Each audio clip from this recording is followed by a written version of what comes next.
Welcome to Great Taste. I'm your host, Steve Boss, and I'm joined by Katy Parla. And I have to say, Katy, I spent, I don't know, a bunch of time thinking about what I was going to say about you in terms of the introduction. Usually I try to, look over the bios that people have on their sites and come up with something that was more interesting. And of course, I could say all the normal things, like she's contributed, written, edited more than 35 publication books, and her latest book, which is one of the reasons that we're talking, is Food of the Italian Islands. And she has a TV show, and she's been on a million TV shows and all those things. But for some reason, I have to say, it doesn't capture what I wanted to communicate. And so I wanted to just ask you, would you mind telling us who's Katy Parla? How would you describe yourself to people? So this is my canned intro from my podcast Gola. I'm Katy Parla, a Rome-based food and beverage writer, culinary guide, cookbook author, and now cookbook publisher. And I think that kind of does half of what I do in a nutshell. So it's good enough. Ooh, but what's the other half? You nailed it. The TV, all that good stuff. Writing, I don't just write cookbooks, I write other books. And so it's all that stuff.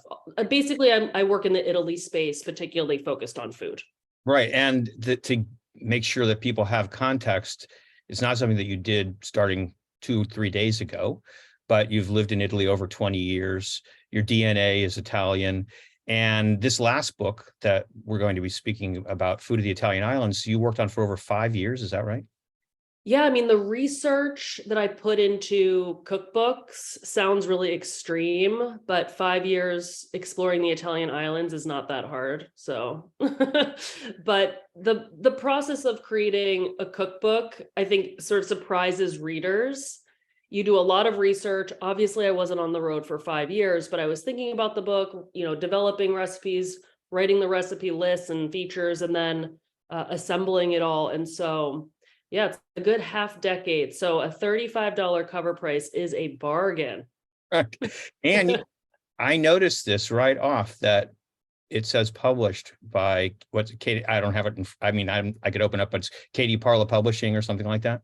Yeah, it's a Parla publishing title, the very first, hopefully of many cookbooks that's made in Italy. So I wrote it and photographed it, obviously, in Italy, or more accurately, Ed Anderson photographed it, and then it was edited and printed and bound in Italy, which is, I literally can't think of any other English language publications that can say that. There are a lot of small printers in Italy that do small print runs. Literally every single university graduate has had 2 of them made for their thesis. But in terms of Anglophone cookbooks, it's the only one that I've found so far. It's pretty exciting. And where did that come up in your thought process? Obviously, it was intentional, because there's a lot of details that had to be worked through. But I'm just interested in how you came to decide to go that route. Well, this is another thing that surprises readers. Writing cookbooks can make you really poor. If you don't have another revenue stream, it's so challenging to make money. I'm a New York Times best-selling cookbook author, and I have only lost money creating books, which is not ideal. And when you engage in a contract with a publishing company, they give you an advance on royalties. So that amount of money, which is doled out in quarters, sorry for all the people who don't love math, but we're going to get into it. It's doled out in quarters, and that's not what you're earning to make the book. That's money that you're being given to produce the book. So that has to cover all your research, which, as we established in my case, very lengthy. I also feel really strongly about having all my recipes tested in an American setting. The main audience is North America. And so that has an expense of about $15,000. Photography can cost you anywhere for a cookbook from $20,000 to $75,000, which I know sounds lentil. And then I always say, like, I'm in the wrong part of the cookbook business. I should have been a photographer, but don't have those skills. And then you've got to, of course, market it and publicize it and take it on tour. And so in the end, you're often in the red. And I was for Italian South, which is sold very well. And so I kind of just like did all my taxes for 6 years in a row at one time. Sorry, IRS, but you're going to get that fine money anyway. And I looked at how I was funding my cookbook writing with all of my other gigs. And that didn't feel right because I was working so hard on these titles and not making anything, like literally going into the red to produce these works. So I crunched some numbers and realized sales I could break even on the whole production process. And with even better sales, I can actually make a very reasonable living doing this. Wow. Well, all right. I'm going to give you my impression then. Tell me everything. As I already told you that I noticed right away about that particular facet of the book. And what I noticed about this book, and I have to say it's specific to now because I've interviewed you 2 other times at the Joy of Pizza, and it was a joy, and the book was a joy, and Food of the Italian South was great too. But what I noticed about this book in particular, and it's funny because right now I'm getting this rush that's going through me. So it's kind of like, in my experience, if you were having a bad day, you could just pick up this book and it would give you just such a lift. And I'm speaking specifically to me, but I think it applies to everyone. From the feel of it, the look of it, the front cover, the back cover, the inside, wherever it is, the photographs, especially, I have this reference here. Let me just make sure I get it exactly right. There's a photograph of you that is totally the best photo in the book. We'll get to it. I'll find it eventually in my notes and make sure I mention it because it's hilarious. But if I had to guess, it's the one where I'm eating a spleen sandwich on the street in Palermo and most of it's getting in my mouth. Yeah, that's the one. And it's, oh my gosh, where the heck is it in my notes? But anyway, it's in here, and that's the one to look for. Anyway, the colors that were chosen, and I know it was all intentional. Yep. I don't know if you did it or if it's your team or you're obviously participating. The colors give you that feeling, partially of the sea and then partially of the land. Yeah. The ones that were chosen. It's just for me, it's just quite extraordinary. And again, I just feel this chills going on inside as we're talking right now. And that's not something that happens. It's not an unusual experience, we'll say, with a book. I really appreciate that assessment, and that kind of visceral impact that the book has is not an accident. I hired a wonderful collaborator, a designer I've worked with in the past called Ian Dingman. He designed Food of the Italian South, which is an objectively attractive book. The difference is it was just the 2 of us dreaming and thinking about the textures and colors of the land and sea. And I'm sure we're going to get into this. Food of the Italian Islands is not exclusively fish. There's a lot of land-based stuff. In fact, a majority of land-based things. And I said, here are some photos that I've taken or that I found, old postcards. Let's look at them together, then go wild. The cover, for listeners who haven't seen it, is crazy. It's got this very bold mid-century font. It's got a Murano glass plate with a pile of pasta in the middle with the salted anchovy on top. And it's got a fun map of Italy in the background. That never would have flown in a million years in a traditional cookbook setting. And in fact, in all of my previous books, although I've had meaningful cover consulting worked into my contracts, I'm usually just emailed a PDF of the cover and they're like, this is the cover, bye. But Ian sent me 56 cover options, each bolder than the next. And there was no marketing company sitting in a room projecting what would be the least offensive but most appealing set of colors that would be appreciated a year from the date that they were discussing it, which is usually how far out they're deciding these things before publication. So I'm really just so overjoyed by Ian's work, and it's such a joy to see what he can produce when unencumbered by the more conservative visuals of traditional publishing. And what you just communicated to us is, I think, a perfect representation of what people can expect, not only in this book, but in all of your writing on your website, katyparla.com. And that is, what you see is what you get. You're straightforward. You create beautiful words and structures. And I wish, I meant to ask you this ahead of time. If you have the book close by, which I would assume you do, a little bit later on, could you read the intro to the recipe on page 82 for us when we get there? That way it'll give people an idea of what I'm talking about. But there are so many details. Every time I pick up your stuff. So for example, I'm just going to give you an example. In Food of the Italian South, I learned that from reading through that book and looking at the recipes and making some of the food, that your favorite dried pasta was, and of course I'm going to forget it right this second, but it's written down here too. But I started buying it right at that point, because it was like, oh, great, here's somebody that's giving me their information on what their favorite dried pasta is. And it became our favorite dried pasta. It was pastéficio dei campi. And then it became really hard to get. I love that. It's hard to find. It became very hard to find. The source that I bought it through stopped carrying it, but I found another one.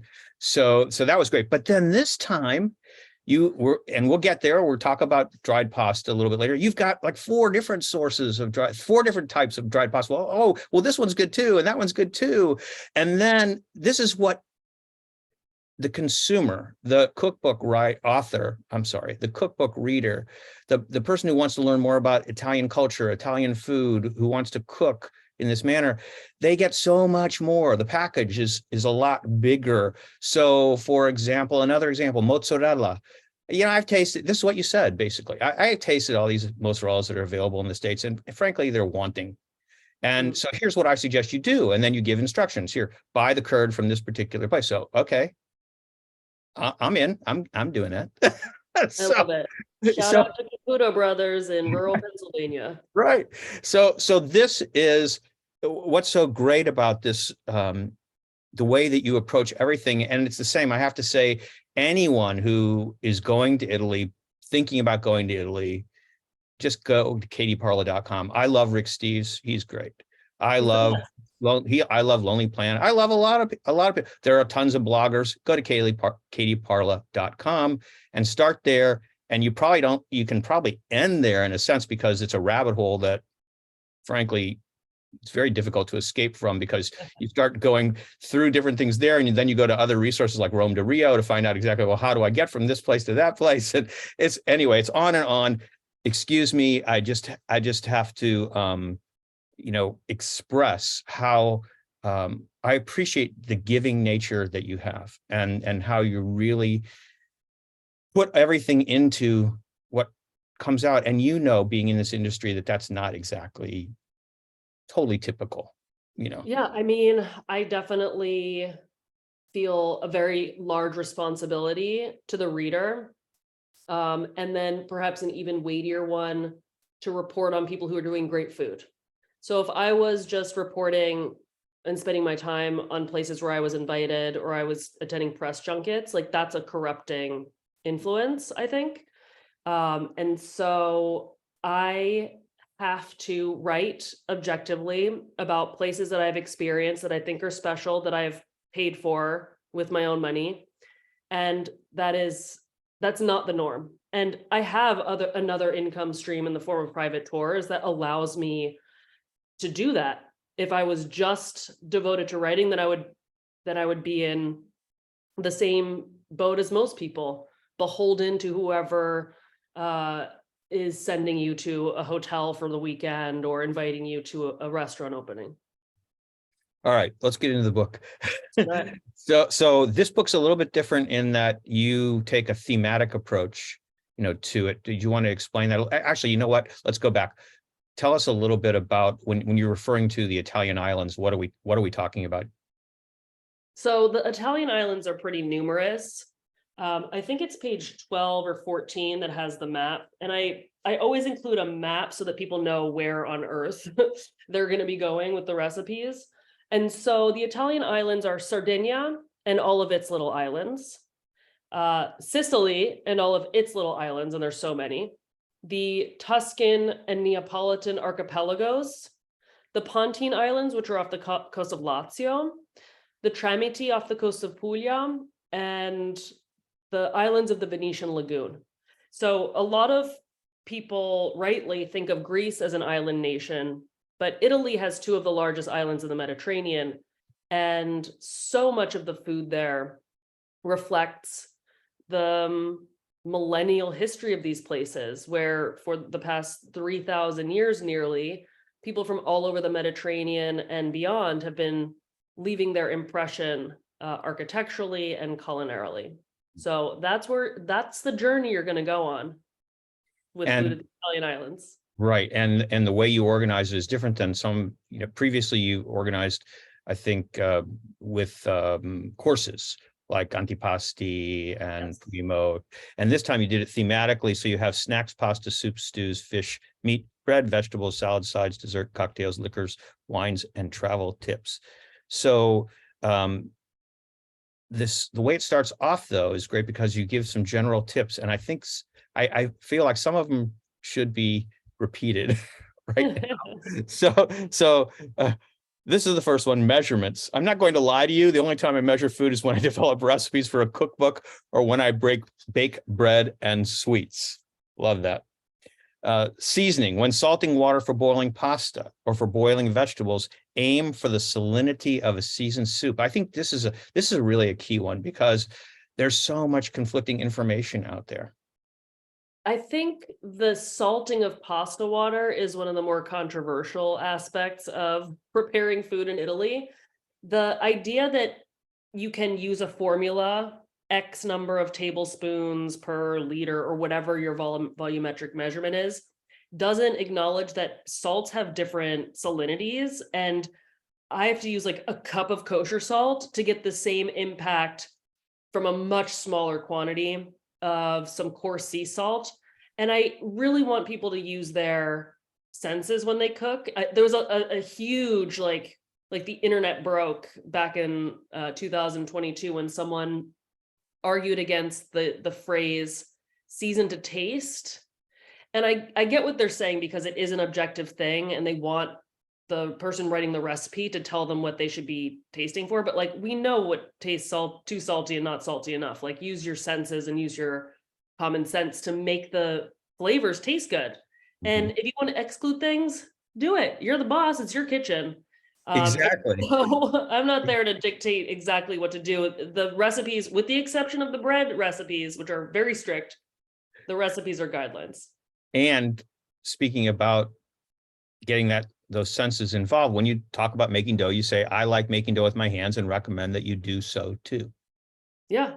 I mean, to be fair, I do have a pizza nerd's arsenal when it comes to tools. So I for sure over my shoulder have an 8-liter Famog spiral mixer. It's just so rare that I'm making, 7 kilos of dough to justify that. But jokes aside, I think it's important, especially when you're getting familiar with bread baking, and particularly if you're interested in improving, to get the tactile memory, that like muscle memory, and develop baker's hands.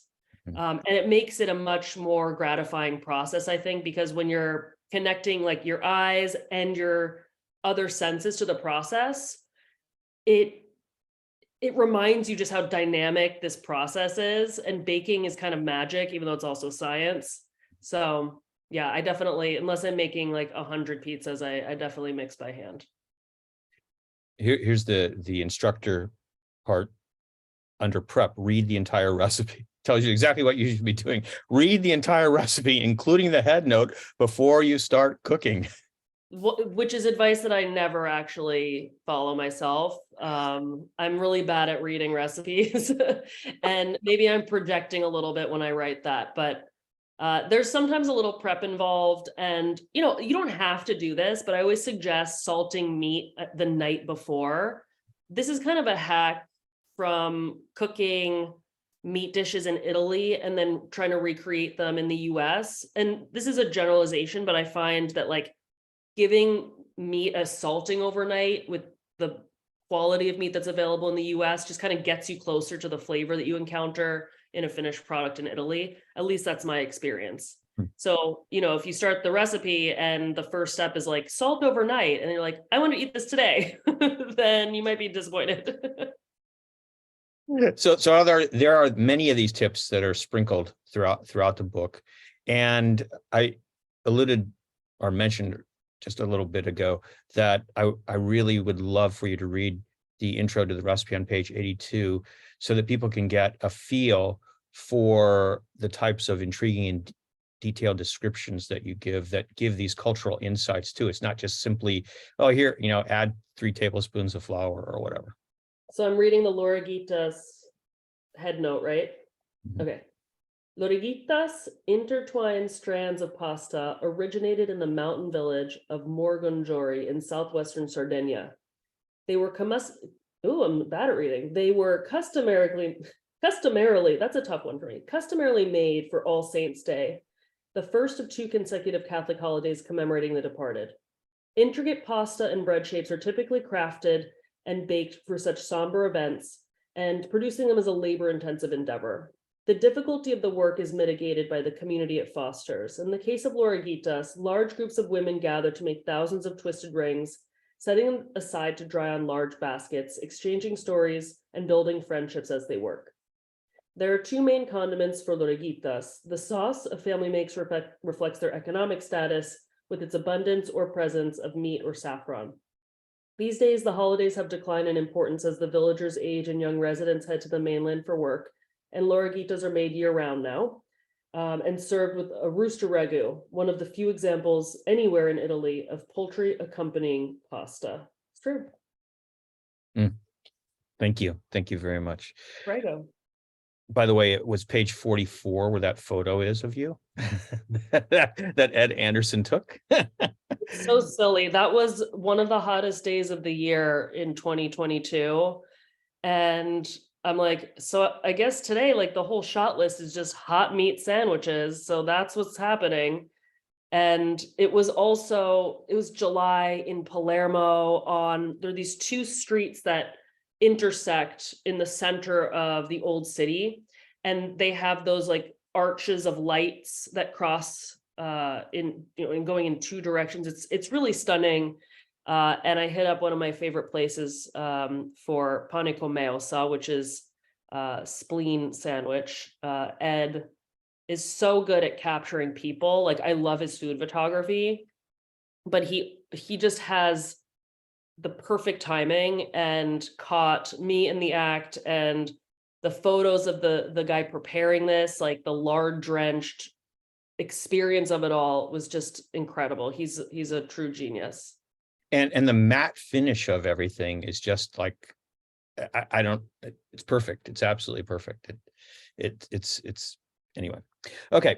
So what I thought was also really fascinating about some of the recipes is that there are some dishes. There's a lot of dishes that I would say most of us would not be familiar with. And then there are some dishes that probably many of us are familiar with, such as lentil soup, caponata, eggplant parm, but there's always some little twist in terms of how most of us are probably used to making it. And I'd love for you to share some of that, especially like the story about the caponata and the celery. Yeah, for sure. I mean, when you start cooking in Italy, particularly in Sicily, the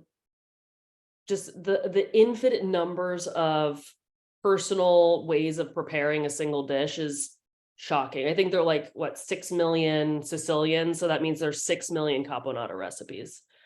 And the way that Sicilians, as all Italians, teach is through shame. So you share your approach to doing things, and then they're like, oh my God, you might as well like punch my grandma in the mouth. you're dumb and don't know anything. So my approach to caponata before being hazed by Sicilians was, use a lot of eggplant, a lot of tomato. It's like this pulpy, rich thing. And, my Sicilian teachers have always told me, like, don't be silly. This dish is actually about the celery. And celery is an ingredient that now has kind of taken a backseat in Italian dining. We always use it in sofrito with carrot and onion, but using the leaves, using the stalks, and using a lot of it is a characteristic of more ancient recipes than those of the 21st century. So now I make mine with a lot of celery, and I also introduce almonds, which is not totally common, but accepted. And so my recipe for caponata, my recipe for eggplant parmesan, lentil soup are all informed by particular island experiences and island cooks.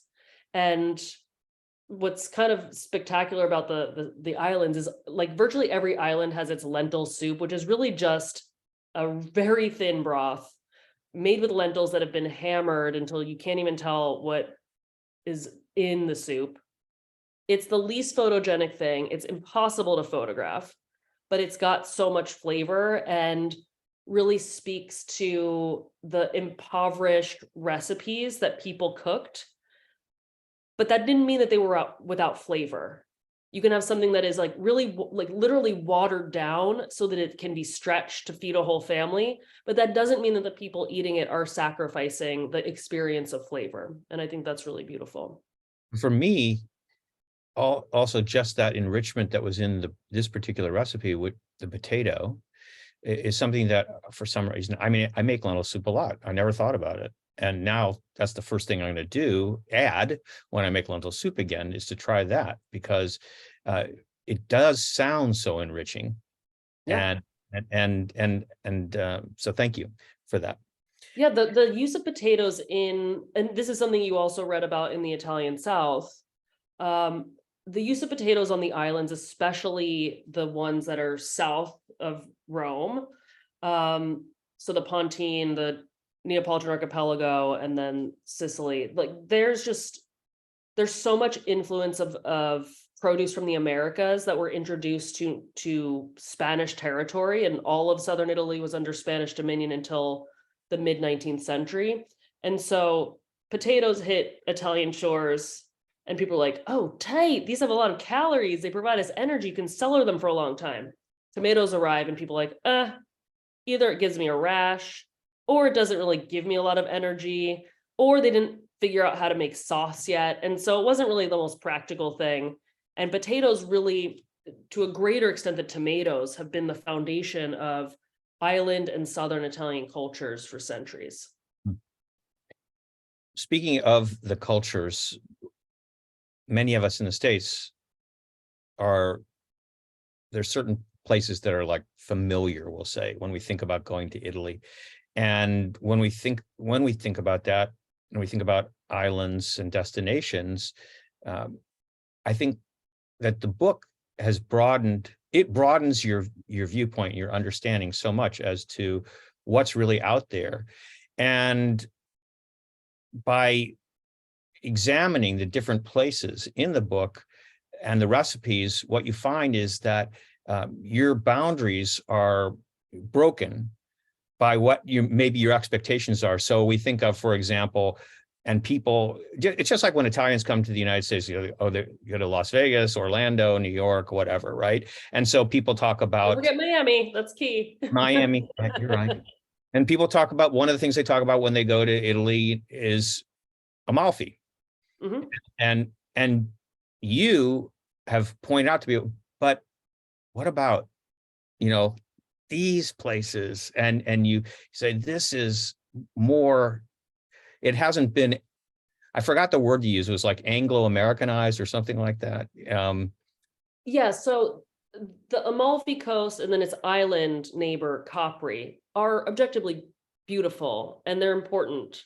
And they're also my least favorite places in Italy. Like, if I want to have an experience on the coast in Campania that's wild and allows me to be in contact with people that are actually from there, and the money that I'm spending benefits them and their families, I'm going to Cilento, which is south. Plus, you get to pass through the buffalo field, like Buffalo Plains, so you get mozzarella on the way. If you want an incredible island experience off the Amalfi Coast or Naples, Ischia and Procida are the coolest. Real live locals live there. And what's, I think, important to note about Capri and Amalfi and Taormina is that you're, of course, free to love it, and you can totally ignore what I have to say about it. But we also have to acknowledge the history of those places, and they were strategically developed for Anglophone and wealthy Northern European tourists over 100 years ago. So if you're in search of, and authenticity is a loaded word, if you're in search of a place that is a true expression of the identity of its surrounding region, you're not going to find those things in Capri, Taormina, or the Amalfi Coast. And that's just a fact. It's not to say that there's not great food to be found here and there. It's just that the impact of your visit is much more profound elsewhere, first of all, and the depth of the identity of the place is much more ancient in other places.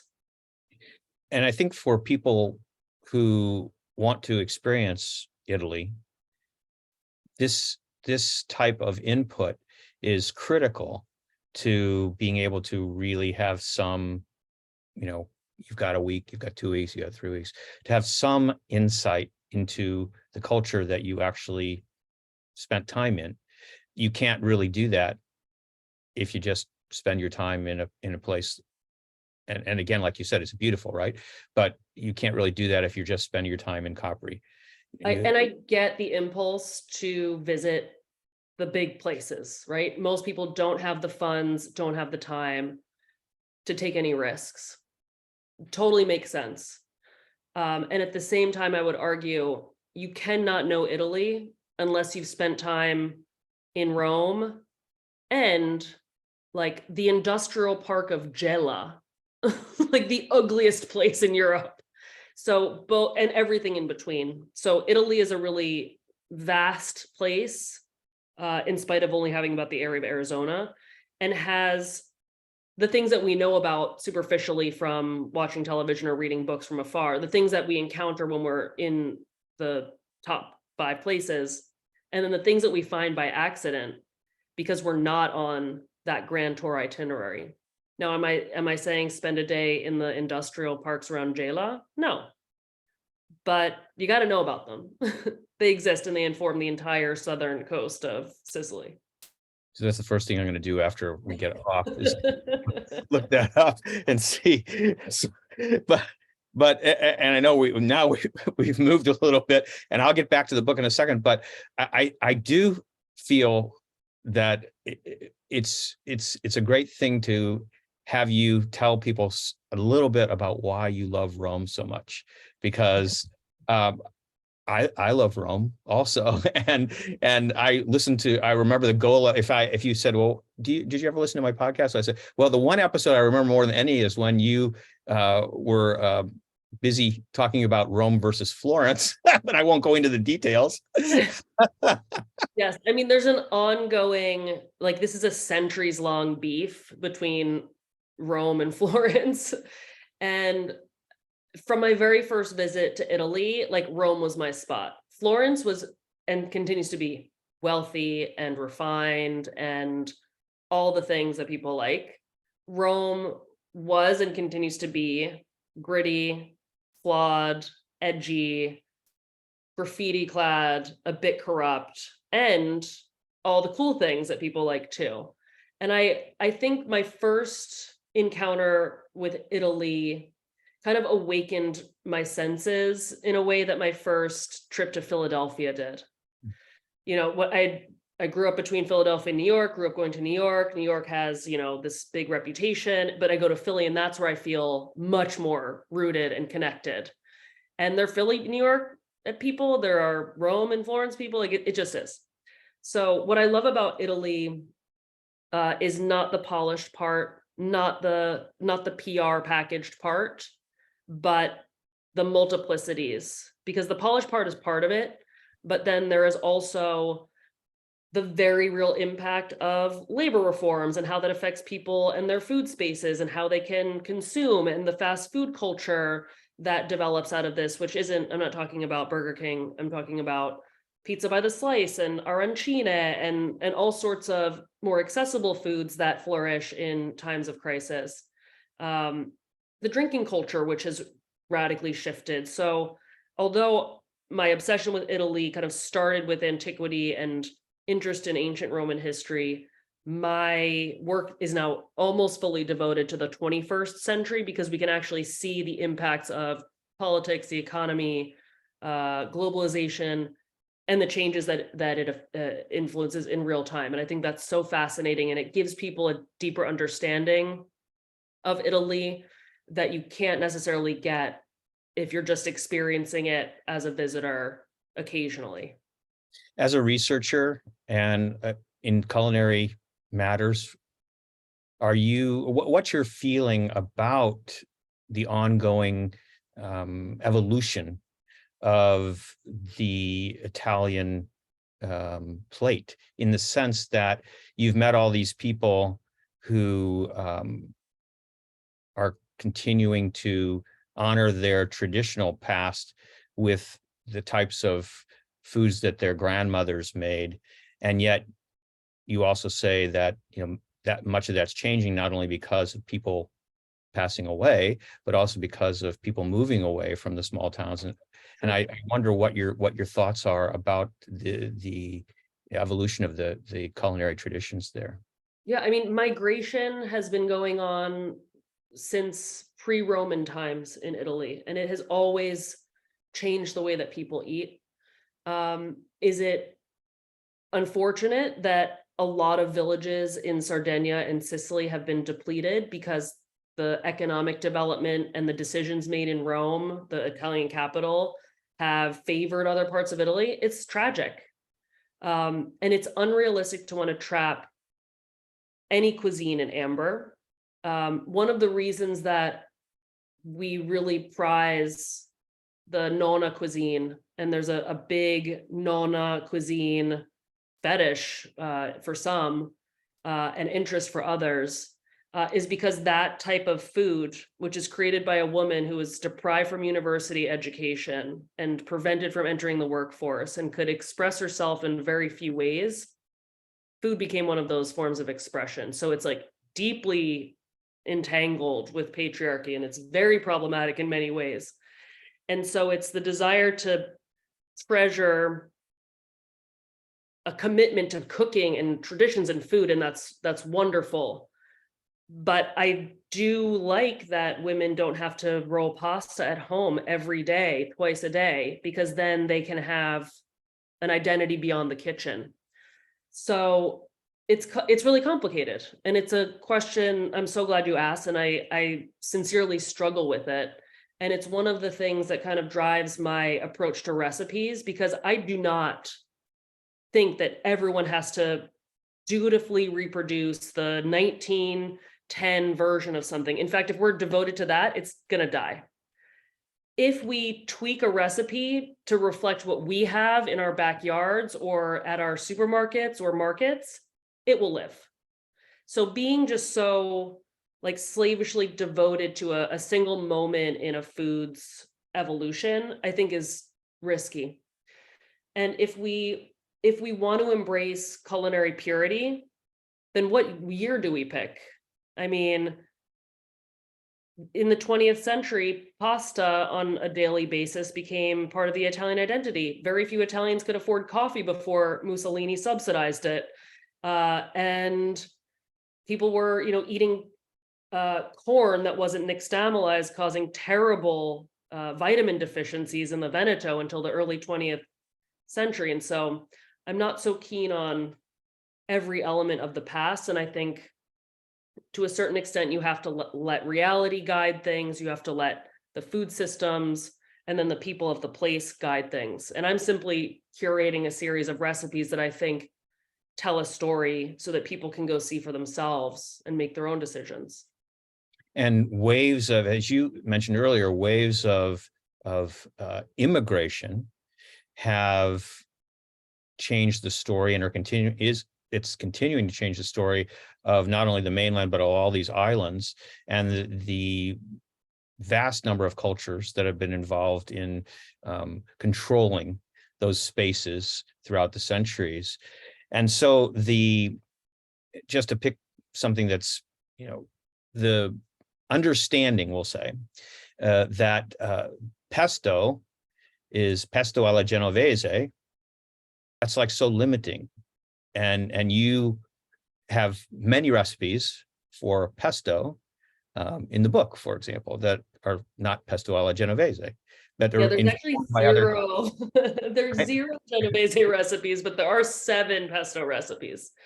Although one of them has a lot in common with pesto from Liguria because it's from the village of Carloforte in Sardinia, which was settled by Ligurian people who went to North Africa to harvest coral. And when that supply dried up, they appealed to the king, their king at the time, or the king of Sardinia at the time, and he gave them a little island and they started canning tuna.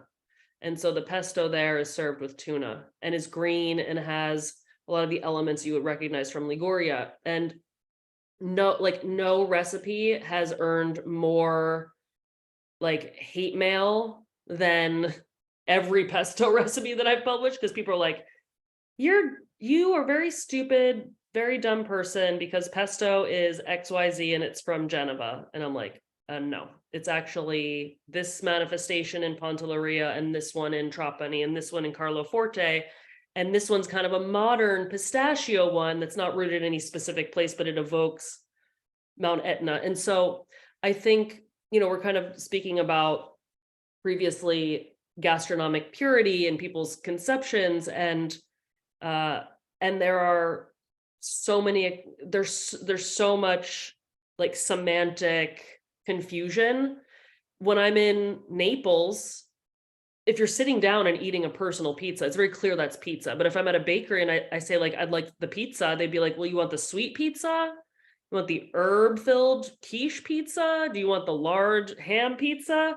And so language really, although there is a national language, especially in the food space, words mean different things depending on where you are. And it's important to learn that vocabulary. And in addition to that, because food is so representative of the place, not just the people, but the place, you have all the climatic conditions that apply to what is it that's available? What is it that's growing? What is it that is in season right now? And that's going to then translate into what type of pesto you're going to make, for example. Completely. I don't even understand. I mean, I don't want to get off into it, but I don't understand how anyone could come to even begin to write words like you mentioned, but whatever. Okay. We're crazy. People on the internet are crazy. I guess that's true. By the way, I'm making a pesto. We're going to picnic tomorrow. So I'm making the broccoli and almond pesto for the picnic. Fun.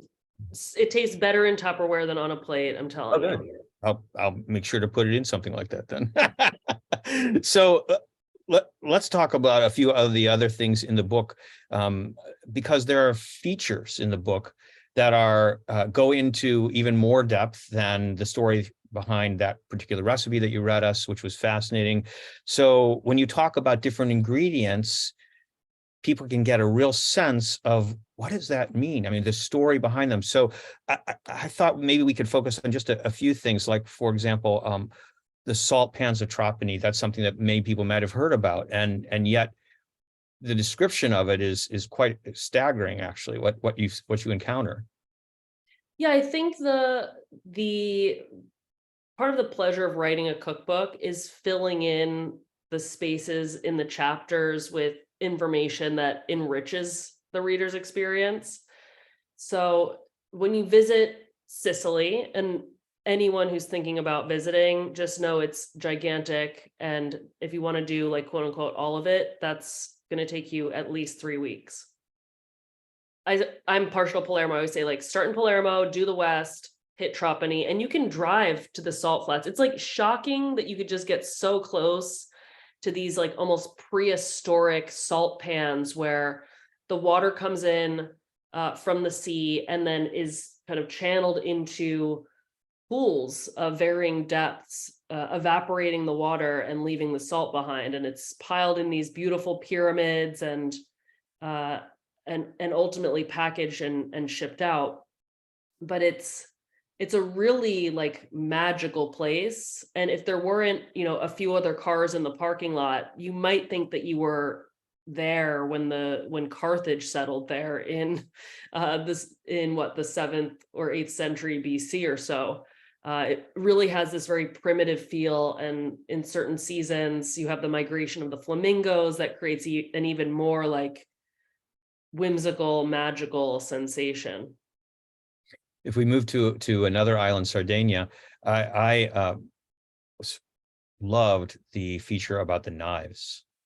I love knives so much. I guess, like, I don't know, a lot of people in my life collect things that are not blades, but I've always been like attracted to scissors and knives. And just above my computer here is my magnetic knife thing. Like, anyone who comes into my kitchen is just like, how many knives do you really need? And the answer is all. But Sardinians in particular use knives that inform you of the culture of their place. So in areas where there's a lot of cork harvesting, there are knives that are specifically shaped for that. In knives where there's a lot of boar hunting, there are knives that are ideal for cutting off the hooves and beginning to skin the boar. In places where there's a lot of grafting, there are grafting knives. And then there's just so much shepherding that goes on, and so much agricultural life, that you've got kind of like the all-purpose knives. And some of these are the shapes are unique to single villages. And what's so awesome about Sardinia is literally everything except the destroyed Costa Smeralda, which has no character. But when you go to a village, whether it's one with a famous knife tradition, like if you're in Santa Lusurgiu, knife aficionados go there as a pilgrimage to get the knives. But if you're in any village and you're having a coffee or talking to the person that owns your B&B and you're like, I'd love a knife, like, I can guarantee there's some dude, usually it's a guy, in the village that has a little forge in the garage and makes knives. And some of them are spectacular, and some of them are like very brittle, and some of them like use definitely illegally harvested horns and bones as handles. So it's a cool way to interact with people, because it's still so present. It's still fairly artisanal. And if you don't want to talk to anyone, you could just go to the hardware store and find a knife too. They've got good collections at all the ferramente as well. So how about harvesting lentils? Harvesting lentils is something that I had never even thought about in my life until I went to Linosa. Linosa is an island that is very south of Sicily. We're approaching North Africa here. And it was settled by just a handful of people. It's still so isolated. And it feels very precarious, actually. It's black volcanic terrain, has capers growing out of it spontaneously. There's a little bit of farming, and people had to grow what they could use to sustain themselves. And lentils were the important, sellerable, protein-rich ingredient that dominates the island even today. And the hand harvesting still happens. In the fields, you'll see these low concrete cylinders. The lentils are planted around there. They're harvested, dried, and then basically dumped in a big pile in the cylinder. And you go with your pitchfork and you throw them up, you throw the piles up in the air, and that loosens the lentils. So eventually you're left with some lentils on the ground and all I think it's called chaff or whatever, like the twiggy parts are. And it's super labor intensive. Like, there are mechanized ways to do this, but in Linosa, it's still largely done by hand, and it's magnificent. And then every single little trattoria, there aren't many, but the like 3 trattorie will sell you the most inflated price lentils you've ever seen in your entire life. Like, they'll sell you a soup that's like, 8 euros or something, and it's delicious. And you're like, oh, I would love to have these lentils. And they're like, great, we can sell you some. And it's like the most you've ever spent on lentils ever. And it's a very funny, I mean, you get it. They got to make all their money in like 2 months a year. So they're going for it. Absolutely. Again, places that people know, Venice, Yeah. A few but people have been there. few people. But for you, in your boat, Laura, there are other places that grab your attention more. Yeah, I mean, there is something special about taking Laura, and thank you for pronouncing her name properly, into the very narrow canals of Venice. But I really prefer to be out in the lagoon. First of all, I can't believe I'm just allowed to do that without a nautical license, but that's the law. I've got a 25 horsepower engine, so no license required. It's a 2-stroke super top Yamaha, which every like teenager covets. And every Venetian teenager, no one else in Italy knows what it is, but taking the boat out to the lagoon, like to the far edges of the lagoon, is very cool for like bird watching or hunting in the winter. In the summer, you can kind of like park on a sandbar and lay out, or you can hunt. Hunt is the wrong word. They're not moving very fast. Catch, either not the right word. Harvest razor clams and other mollusks. So there's a lot of cool stuff to do there, and then a lot of produce from the better vegetable vendors is coming from Sant'Erasmo, which is a farm island and actually has cars. They're mostly those little 3-wheeled ape cars, made by Piaggio. But there's just so much like food out in the lagoon, and ingredients to be had. So it's fun to go explore those places. And we can move also from, there's so many different aspects that you cover in the book, and we were talking about the knives, and then you just alluded to vehicles, and you have a little feature on a Fiat, a particular model of Fiat in there. So the Panda, like me, was created in 1980. The very first one came off the assembly line in Sicily, and it was Fiat's city car. They thought Italians needed like a robust city car, but it almost instantly took off in the countryside. It looks like a helicopter and a tank mated, and it drives like a tractor. At least the ones from before 2004. Now they're very kind of like the newer Cinquecento. They don't resemble the previous incarnation. But if you've ever been anywhere in Italy and seen like a traffic stop, like a traffic jam, there's definitely a Panda somewhere in there. They're very boxy. There are many models that go by. There's special editions, names like Hobby and College. It's a very strange, funny choice of English terms for these limited editions, but they're beautiful and majestic. And there's an entire car rental agency on the island of Pantelleria that has, it's like where all the limited edition Pandas go to die.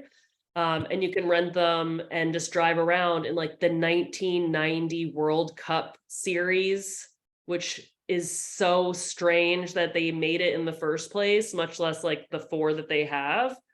It's very cool. The place is called Policardo for anyone who wants to have an authentic Pantelleria Panda experience.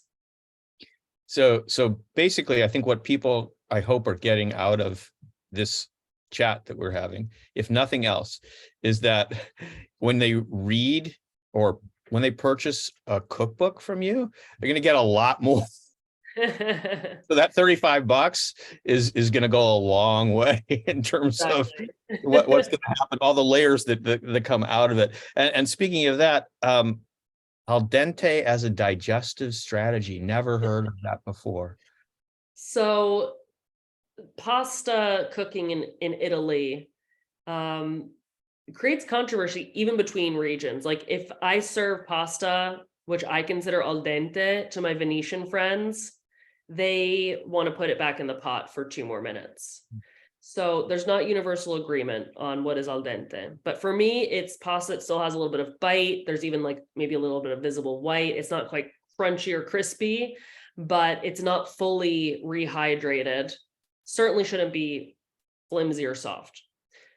So the theory that some have embraced is al dente pasta, because the gluten hasn't been gelatinized and the glycemic index of pasta that's cooked for a shorter time is lower than that for a longer time, that al dente pasta is better for you. You also chew it more, so it spends time with the enzymes in your saliva, which will promote a quicker digestion. I mean, I encourage people to test it out for themselves, and above all, just cook your pasta less than you think you should. I want to mention to you, just because I do, and that is my favorite recipe. I don't usually have things like that, but for some reason, the fried cheese filled ravioli soaked in honey was just like, Oh, you good. kidding me? I mean, come on. I thought you were gonna say horse steak. I'm a little disappointed. I'm so sorry. I hope you'll recover, but it was the No one has said horse steak yet, so you're not alone.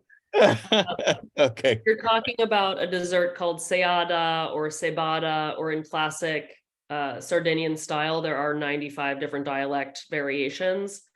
But yeah, it's like a 3.5, 4-inch diameter raviolo, but instead of being like the egg pasta that you might make raviolo with, there's lard in it too.